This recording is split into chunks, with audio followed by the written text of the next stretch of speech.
Il y a deux types de personnes dans ce monde. Celles qui veulent un compagnon fidèle, qui obéit aux ordres, les accueille à la porte avec une énergie débordante et les traite comme le centre de l'univers. Et celles qui préfèrent un colocataire, musique, qui les observe silencieusement du haut du réfrigérateur, impassible, observateur et totalement indifférent à toute forme d'approbation. Bienvenue dans la psychologie complexe, souvent mal comprise et scientifiquement fascinante des amoureux des chats. Pendant des décennies, la culture populaire a réduit les amateurs de chats à des caricatures. La folle au chat, le solitaire tranquille, le méchant socialement détaché caressant un personne blanc. Mais ces images n'ont jamais vraiment concerné les chats.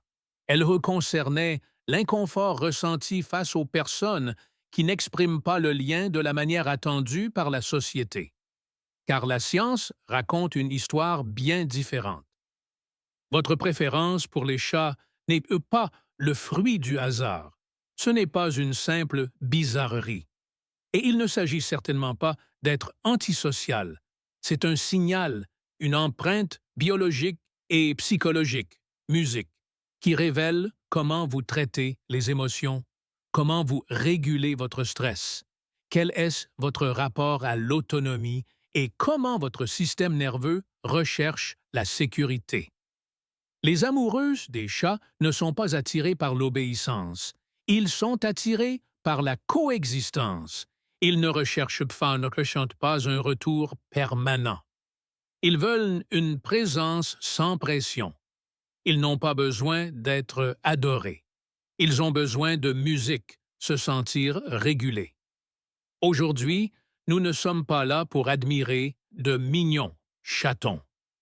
Nous sommes là pour décoder ce que votre amour pour les chats se révèle discrètement, musique, sur vous.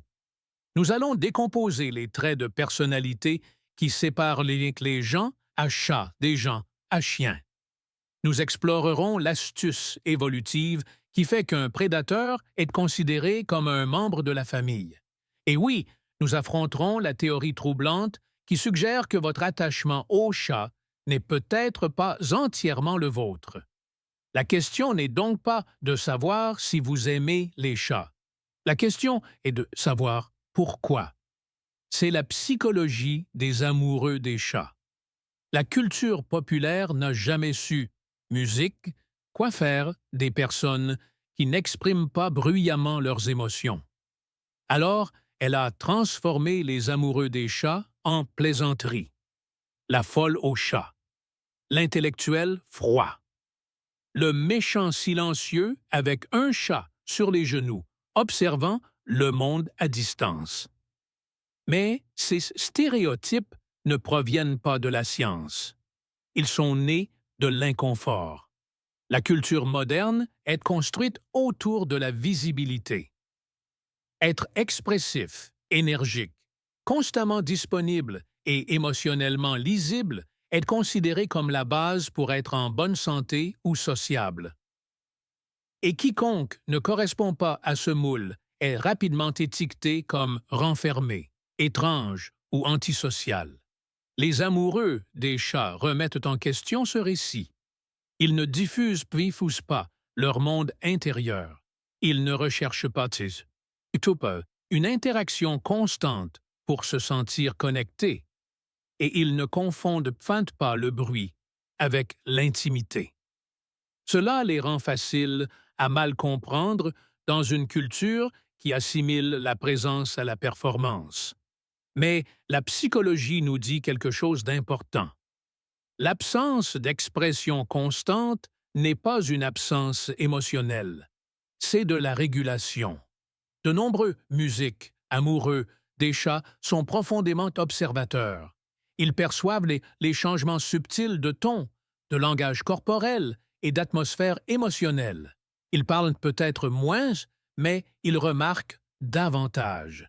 Et parce qu'ils ne comptent pas sur des indices manifestes pour se sentir en sécurité, ils ne ressentent pas le besoin de prouver leur connexion par un engagement constant. La culture populaire a qualifié cela de détachement. En réalité, c'est de la sélectivité. Les amoureux des chats ne fuient même pas la connexion. Ils évitent notre stimulation inutile.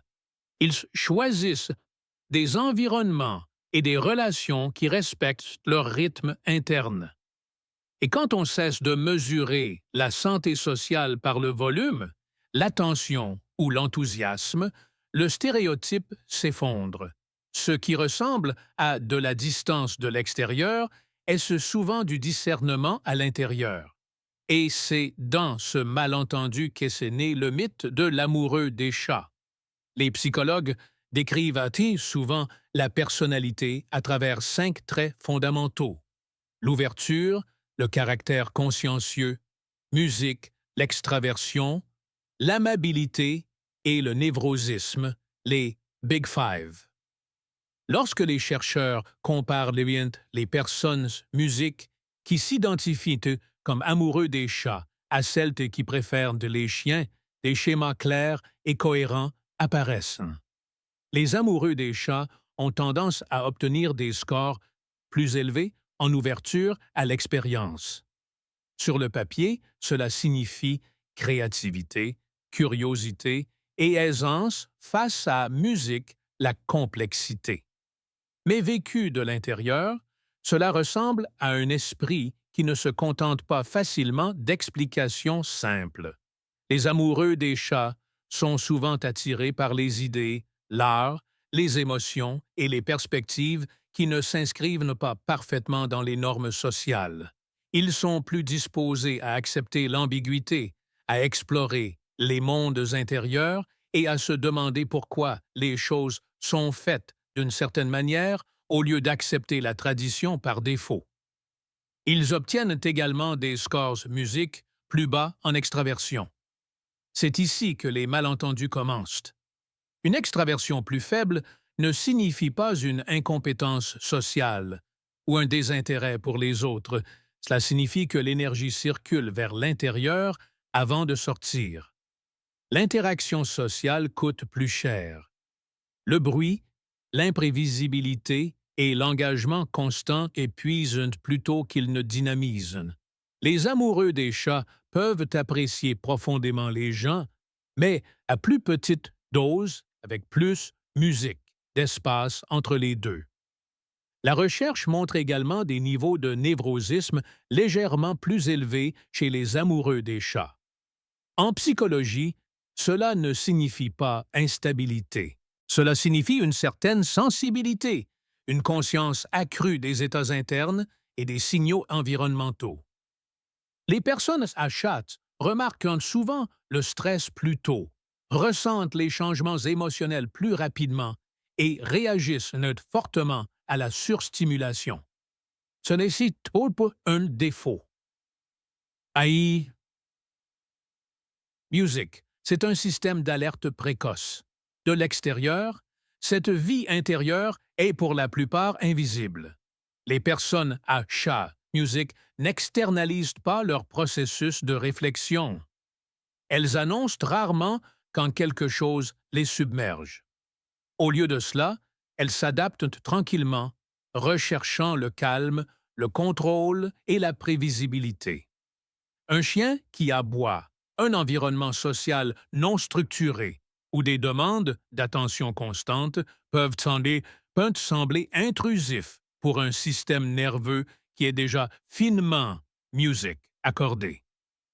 Les chats correspondent parfaitement à cette psychologie.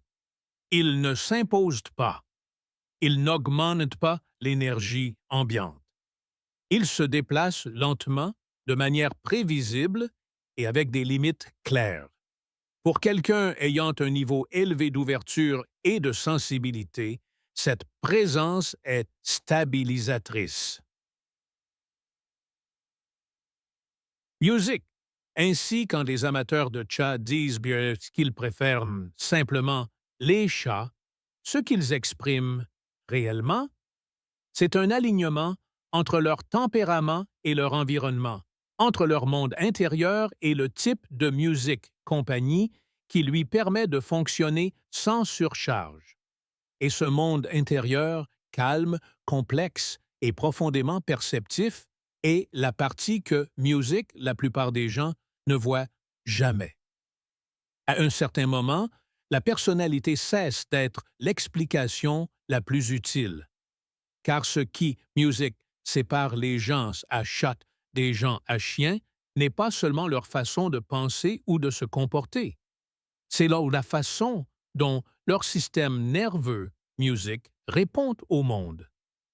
De nombreuses personnes à chat ont un système nerveux hautement réactif. Elles perçoivent les changements subtils de son, de mouvement, musique, d'humeur et d'attente. Leur état de base n'est pas l'engourdissement, c'est la conscience. Et dans un monde bruyant, rapide et qui exige, musique, constamment un engagement, ce niveau de conscience peut devenir épuisant. C'est pourquoi présenter la différence comme une simple préférence de personnalité est insuffisant. Ce qui se passe réellement, c'est une régulation. Certains systèmes nerveux se sentent plus calmes lorsqu'il y a des interactions fréquentes, une structure claire et un retour externe. Ils se régulent par l'activité et l'engagement. Les chiens sont parfaits pour cela. Ils initient le contact, reflètent l'excitation et maintiennent l'énergie en mouvement. D'autres systèmes nerveux se régulent par l'immobilité, par la prévisibilité, par l'absence de pression. Ces systèmes n'ont pas besoin d'une stimulation constante pour se sentir en sécurité. Ils ont besoin d'environnements qui ne les submergent pas dès le départ. Les chats offrent exactement cela. Un chat ne se précipite pas vers vous pour décharger son énergie. Il s'installe dans un espace et vous laisse vous y installer avec lui. Il n'y a aucune exigence de réponse, de performance ou de gestion de l'état émotionnel de quelqu'un d'autre. Vous êtes autorisé à être tel que vous êtes. Ce type de coexistence est particulièrement apaisant pour les personnes dont le système nerveux passe une grande partie de la journée à anticiper, à s'adapter ou à s'auto-surveiller. Pour elles, le calme n'est pas de l'ennui, c'est une récupération. Et c'est de là que viennent de nombreux malentendus. Quand quelqu'un dit « Je n'aime pas les chiens, ils sont trop envahissants », il ne rejette pas le lien social. Il décrit une surstimulation. Et quand il dit « J'aime les chats, ils sont paisibles », il décrit une régulation. Les personnes à chat ne choisissent pas la distance. Elles choisissent des environnements qui permettent à leur corps de ralentir, qui réduisent la vigilance, qui rendent possible le repos sans être totalement. Une fois que l'on voit cela à travers le prisme du système nerveux, la préférence cesse de paraître excentrique ou antisociale. Music, elle commence à paraître adaptative. Il y a une raison pour laquelle un chat, un prédateur solitaire et efficace, peut vous faire ressentir une envie presque irrationnelle de le protéger. Votre cerveau ne répond pas à la logique. Il répond à un raccourci évolutif. Les éthologues appellent cela le schéma du bébé, un ensemble de signaux visuels que l'évolution a ancrés dans l'être humain pour garantir que nous prenions soin de nos petits. De grands yeux par rapport au visage, une tête ronde, un petit nez, des mouvements doux et non menaçants. Lorsque le cerveau détecte ces caractéristiques, il libère des impulsions de soins avant même que la pensée consciente n'ait la musique chance d'intervenir. Les chats domestiques se trouvent de correspondre remarquablement bien à ce modèle. Quand un chat vous regarde, music, votre cerveau n'enregistre pas un chasseur, il enregistre un nourrisson. La réponse est automatique. Chaleur, protection, accordage, un attrait subtil vers la responsabilité qui ne semble pas forcé, mais choisi. Mais cela va plus loin que la simple mignonnerie. Pour de nombreuses personnes à chat, cette dynamique semble rassurante, music, car elle est unidirectionnelle sans être émotionnellement exigeante. Le soin circule vers l'extérieur, mais sans l'attente d'une musique réciprocité constante. Le chat ne vous demande pas d'être joyeux. Il n'exige pas d'être rassuré. Il ne surveille pas votre humeur. Cela résonne particulièrement de musique pour les personnes qui ont grandi en devant s'autoréguler tôt, qui ont appris à être calmes, observatrices, musique et émotionnellement contenues. Offrir des soins peut sembler plus facile que d'en recevoir. Prendre soin de quelque chose qui ne s'immisce pas permet une proximité sans surcharge de vulnérabilité. Et les chats sont passés maîtres dans cet équilibre. Ils acceptent musique, les soins sans sentiment de droit acquis. Ils recherchent la proximité sans la consumer. Ils vous permettent d'endosser musique, un rôle de soigneur, sans renoncer à votre autonomie. Ainsi, quand vous ressentez cet attrait instinctif vers un chat, ce n'est ni de la faiblesse, ni de la projection. C'est une réponse biologique ancestrale, musique, répondant à un besoin psychologique de connexion sécurisante. Votre cerveau n'est pas dupé. Il répond exactement comme il a été conçu pour le faire, simplement dans un contexte qui semble étrangement approprié. Avant la pensée, avant l'interprétation, avant même que l'émotion n'ait un nom, il y a la régulation. L'un des outils les plus puissants que les chats utilisent pour la créer est le son. Le ronronnement d'un chat n'est pas seulement un bruit de fond agréable. Il opère musique à de basses fréquences rythmiques auxquelles le système nerveux humain répond instinctivement. Bien avant que vous n'enregistriez consciemment le confort, votre corps commence à ralentir. Votre respiration s'approfondit. La tension musculaire s'apaise. Les hormones du stress, musique, commencent à chuter. Ce n'est pas de l'imagination, c'est de la physiologie. Les sons répétitifs à basse fréquence signalent la sécurité, musique, au cerveau. Ils indiquent au système nerveux que rien d'urgent n'est requis. Aucune action, aucune vigilance, aucune réponse. Juste de la présence. Quand un chat se pelotonne près de vous et ronronne, votre corps reçoit ce message avant que votre esprit n'ait le temps de l'analyser. Pour les personnes qui passent une grande partie de leur vie à anticiper, s'adapter ou gérer des environnements émotionnels, ce genre de régulation est rare. Le silence peut sembler vide, le bruit peut sembler accablant, mais le bourdonnement régulier d'une musique, ronronnement se situe entre les deux. Il emplit l'espace sans l'envahir. C'est pourquoi de nombreux amoureux des chats décrivent un sentiment d'ancrage qui est musique, difficile à expliquer. Ils ne se sentent pas excités. Ils se sentent posés, comme si leur rythme interne s'était enfin harmonisé avec le monde qui les entoure. C'est une co-régulation sans conversation, un confort sans performance. Et une fois que votre système nerveux apprend qu'une certaine présence, musique, le ramène systématiquement à l'équilibre, l'attachement suit naturellement, non pas parce que vous avez, musique, décidé de créer un lien, mais parce que votre corps l'a déjà fait. Bien avant que vous ne vous en rendiez compte, la régulation a déjà fait son œuvre. Pour beaucoup d'amoureux des chats, le lien qu'ils ressentent avec les félins n'est pas seulement apaisant, il est sécurisant d'une manière que les relations humaines n'offrent souvent pas. Pour comprendre pourquoi, il faut regarder musique du côté de l'attachement et du consentement. Les relations humaines sont remplies d'exigences tacites, d'attentes de réponses rapides, d'explications de sentiments, de rassurance, d'harmonisation de l'énergie émotionnelle. Même l'affection peut s'accompagner d'une pression. Pourquoi n'es-tu pas plus expressif?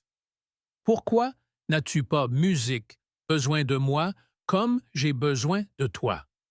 Pour les personnes sensibles, observatrices ou facilement surstimulées, cette négociation constante peut sembler épuisante.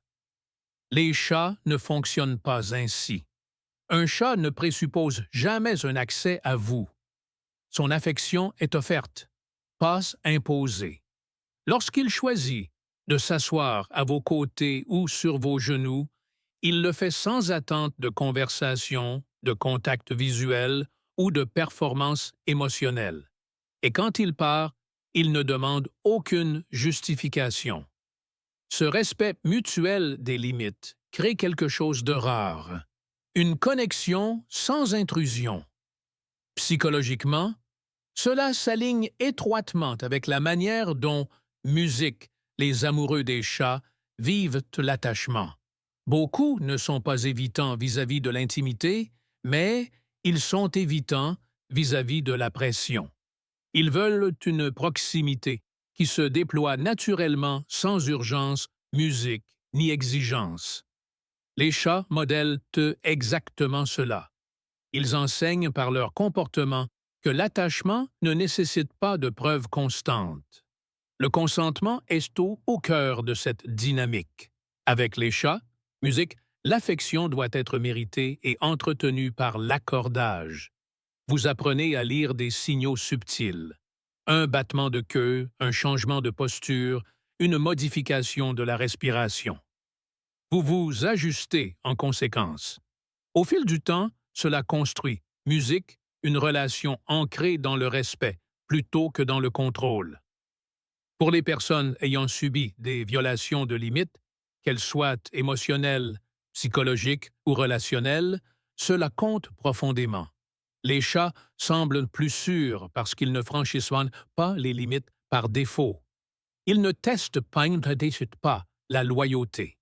Ils ne considèrent ou pas la proximité émotionnelle comme acquise. Quand un chat vous choisit, la connexion semble authentique, ni obligatoire, ni transactionnelle, et cette affection choisie a un poids particulier. Elle confirme une chose que beaucoup d'amoureux des chats apprécient intuitivement, que l'amour a plus de sens quand il est volontaire, que la proximité est plus profonde quand on la laisse respirer, et que la sécurité ne se trouve pas dans l'intensité. Elle se trouve dans le consentement, musique, mutuelle. Dans un monde où les relations exigent souvent plus qu'elles n'offrent, les chats offrent un rappel discret. Une connexion n'a pas besoin de coûter à votre système nerveux pour être réelle. À ce stade, il y a une question inconfortable que nous ne pouvons ignorer. Et si votre attachement au chat n'était pas entièrement un choix, il existe un parasite microscopique appelé Toxoplasma gondii. Il peut infecter la plupart des animaux à sang chaud, mais il ne peut se reproduire qu'à l'intérieur d'un chat. Pour survivre, il doit, musique, y retourner. Et chez des animaux comme les souris, il y parvient en altérant le cerveau, en effaçant la peur, en augmentant l'attraction pour l'odeur du chat. Musique, orientant discrètement le comportement vers sa propre survie. Les humains peuvent également le porter. Une part importante de la population est concernée. Pendant des années, cela a été considéré comme inoffensif chez les adultes en bonne santé. Mais des recherches émergentes suggèrent que cela pourrait influencer subtilement le comportement humain, ralentissant les temps de réaction, augmentant la tolérance au risque et modifiant les réponses émotionnelles. L'idée la plus controversée est musique, qu'il pourrait réduire l'aversion pour les chats ou même accroître l'affection à leur égard. La science est encore débattue. Aucun chercheur sérieux ne prétend que cela peut contrôler l'amour ou la personnalité complexe de l'homme. Mais la question que cela soulève est troublante. Musique. Quelle part de ce que nous ressentons est purement psychologique et quelle part est impulsée par la biologie? Si une influence biologique rend quelque chose réconfortant, est-ce que ce confort, music, devient moins réel?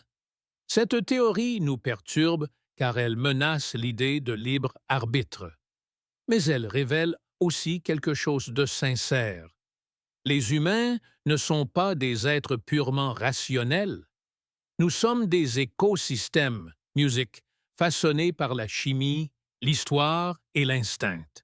Ainsi que votre lien avec les chats soit dicté par l'ocytocine, la régulation neuronale ou un passager microscopique, l'expérience reste la même. Votre système nerveux se sent music, en sécurité. Et parfois, c'est la seule vérité qui compte. Les amoureux des chats sont souvent music, décrits comme intelligents, analytiques ou créatifs. Et bien que des recherches aient trouvé des corrélations entre la possession d'un chat, music, et des niveaux d'éducation plus élevés, le facteur le plus important, music, et c'est pas l'intelligence elle-même. C'est la façon dont leur esprit fonctionne lorsqu'il n'est pas dérangé. De nombreuses formes de réflexion profonde nécessitent une attention ininterrompue. La réflexion, la créativité, la résolution de problèmes et le traitement d'émotionnels dépendent tous de musique, longues périodes de calme mental.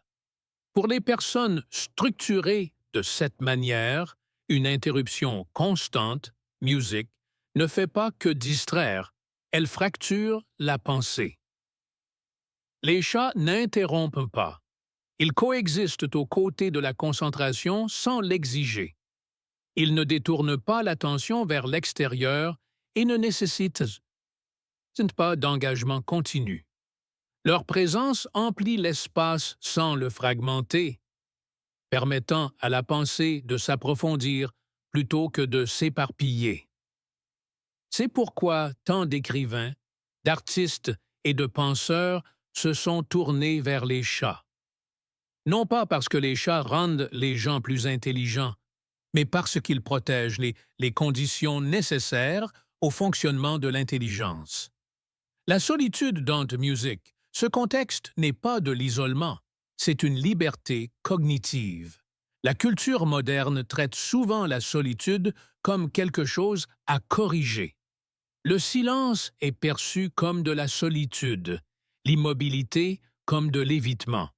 Mais pour beaucoup d'amoureux des chats, c'est dans le calme que la clarté se forme. C'est là que les émotions s'organisent, un music. C'est là que les idées mûrissent au lieu de s'évaporer sous le bruit. Choisir une vie plus calme ne signifie pas rejeter les autres. Cela signifie rejeter les interférences inutiles.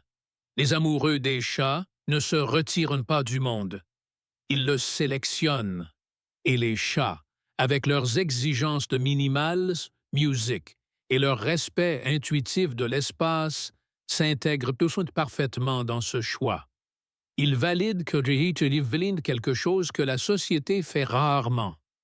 Le droit de vivre à son propre rythme d'interne, musique, de penser lentement, de ressentir profondément, d'exister sans commentaire constant.